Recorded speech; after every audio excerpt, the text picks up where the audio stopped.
Hi guys, so it's the day after my surgery and pretty much in a lot of pain, but it is manageable. I think they have me on Tylenol and Oxy. Um, Walking is terribly difficult. Like literally you have to like take one leg and put it on the floor, take the second leg and put it on the floor, and just kind of like try to use your legs to get up.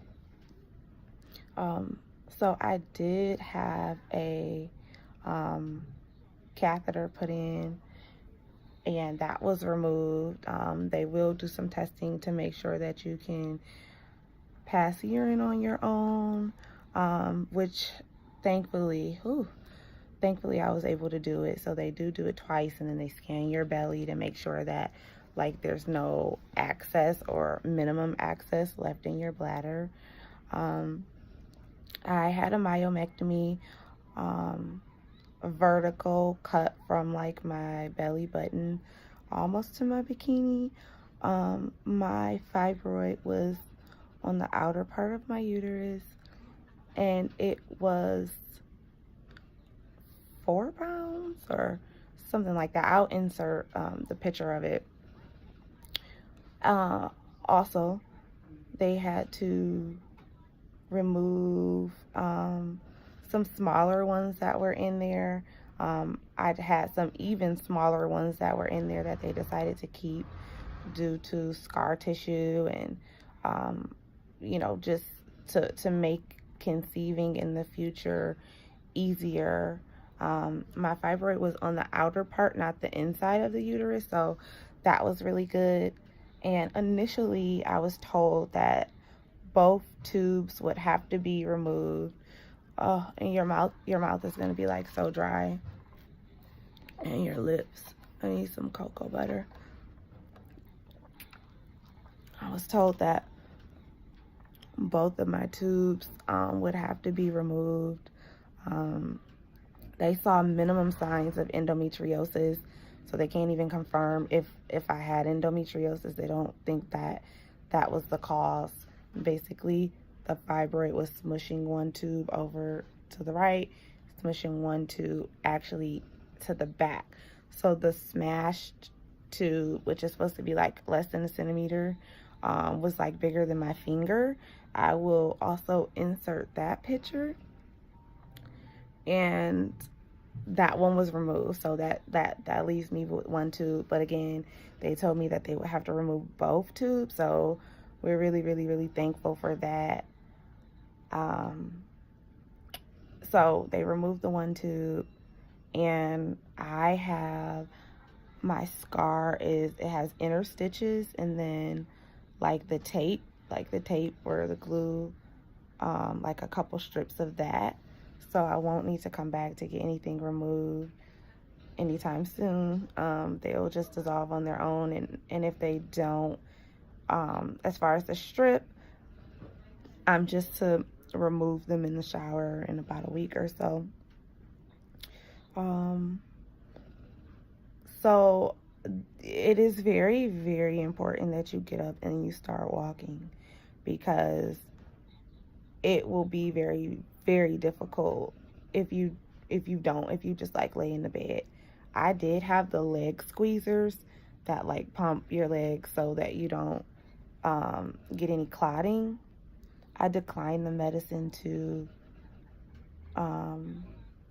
stop the blood clots because I was just at low risk, and they have to put it in your stomach, so I declined that. Also, appetite is not going to be there. When they do a general anesthesia, they do have to put a tube down your throat because they're controlling the breathing. When I got that done, when I got my wisdom teeth removed, I woke up and my throat was really, really sore, but this time it wasn't sore at all. I'm just trying to think of everything to really say that you should know. Definitely have loose clothing. definitely drink lots of water.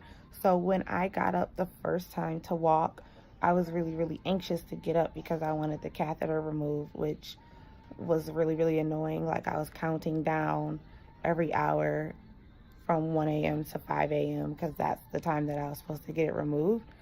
So they did take out the catheter because I was able to urine, and then that was my first walk. I was literally had like a hot flash and started sweating and got nauseous walking to the bathroom. The second time was still kind of difficult, but I didn't have those same symptoms. And then the third time was a lot less painful. I could feel kind of my body, stuff circulating in my body, whether it was blood or whatnot. So that was, I have a neighbor, so do they normally tuck a pillow on one side to kind of really annoying too. Definitely try to get your own room, which I had earlier, and then the hospital got full. So anyway, yeah, so drink a lot of water. You may have a little bit of like blood in your urine that's from the surgery and from the catheter. What else? Yeah, so honestly, I thought that the pain was gonna be like really closer to a 10, but apparently, like, because my cramps were so bad during the year, during the years, they really prepared me for this. So it feels like you're stiff because you can't move really fast. So you can't just like hop out of bed. You literally have to like crawl out of the bed. And the pain, the highest pain that I probably had was maybe at like a 6 out of 10. But apparently my doctors and nurses were sent from heaven because they've been having me on the cocktail of the Tylenol, the OxyContin, and then it's one other medicine. I'll find out and I'll put it in a link before. It's the link below, because that goes in the IV. The other two are oral, so I don't have like a pump where I'm just getting morphine or anything, all that, all day. My Tylenol is oral, and my Oxy is oral. Then there's like a muscle relaxant thing that they gave me through the IV. Other than that, you'll be fine. You'll get through it. Again, I'm a big baby. Like, I still like do not even like drawing blood, which they're gonna do that about 6 times to just check your vitals. You're not gonna get any sleep. They will come like wake you up every 2 hours to check on you. Then they'll give you I had to take like this breathing test because you can't, like, everything is so slow. So I had to get that. It's kind of like I would say like what is that thing? I don't know, but you like blow into it and the ball like goes up and it measures how long. So those are the tips that I would say. Again, my highest pain level was at a 6, but this is day 2. I could still be on some kind of anesthesia from yesterday, although they said it would only last 10 hours. Oh, I did get an extra anesthesia when I was open up. They put blocks in the nerves, like blocks meaning like shots of anesthesia in the nerves so that it could help even more.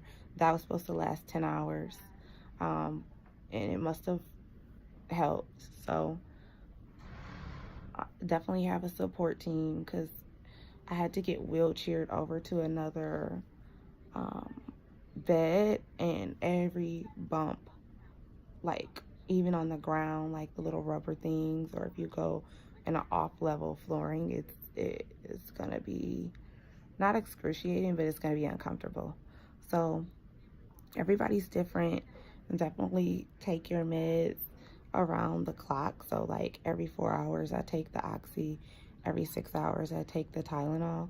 Stay on your medication so that it can prevent the pain.